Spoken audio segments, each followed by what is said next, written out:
And we're gonna click right here on high school stuff. College. Essay.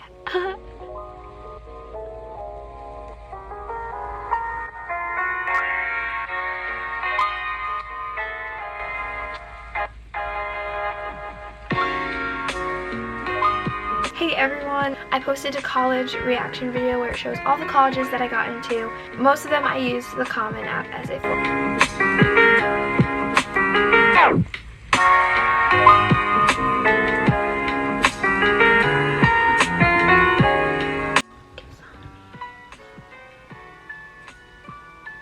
Fiddling with my hands, my leg bouncing up and down, I was extremely nervous.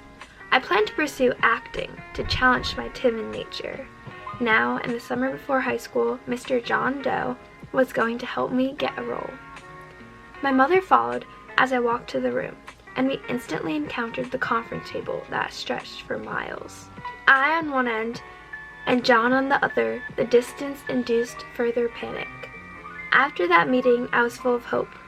But my desire to pursue acting soon drained as increased involvement wrung my enthusiasm dry. High school quickly urged me to reflect on what I truly wanted. Maybe I would try again, except my eyes curiously darted between drama and debate club. I knew it was time for a change. Before long, my life was enveloped by countless hours of forming arguments, predicting rebuttals, and learning to command an audience. As the only freshman, my skills were constantly tested by upperclassmen, yet my abilities grew akin to theirs as I comprehended my new reality. My thoughts transformed into what-ifs and, on the other hand, defying my own stubborn perspective. Entranced by this world of quandaries, it was soon summer again. Wondering what's next, I recalled that ancient meeting. Mr. Doe was not only an investor, but spent most of his career as Connecticut's Speaker of the House. Naturally, debate and politics intersected in my life, but I never engaged in lobbying. I knew I needed this internship. This time, I drove myself to his office, as my head filled with last-minute questions that I couldn't ask anyone. I wondered what could go wrong, but focused on what could go right. I left the nervous image of myself in the past and marched into the meeting room with determination. That was when I saw it, the conference table. My ominous memory of the table seemed completely invalid as I took my seat, this time directly across Mr. Doe. Near enough to see my eyes light up when discussing policy, time was allowed to contemplate the issues of our state. He hired me as his only intern that year. The first day, I received my own desk, but it was no privilege compared to sitting at the conference table.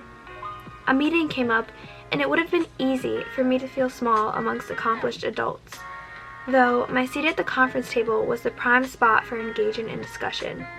I threw out ideas immediately while still recording the meeting's events. The adults applauded my initiative as they shook my hand goodbye. Another day, I attended a meeting with local indigenous people and again had a position at the conference table. We deliberated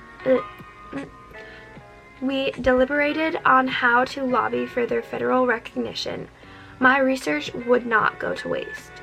Suddenly, it was my last day, and there was a conference call scheduled. I sat right next to Mr. Doe and introduced myself to the executives we called. When I gave my grassroots marketing idea, it was received favorably, and they even used it. Seeing so many prosper here instinctively set my mind on the many afflicted. My grandparents never spoke English and had their troubles overlooked.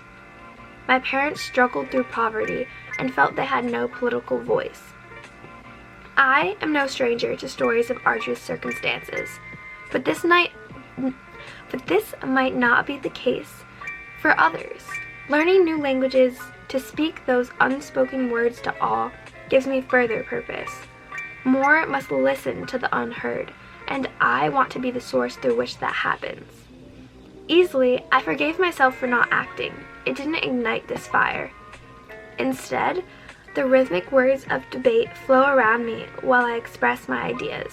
As I aspire to delve deeper into politics, I hope to thrive in similar situations using my lessons from the conference table. So obviously I wrote a bunch of other supplemental essays, but that was my Common App essay, which, as I said before, I sent to almost all of the schools I applied to.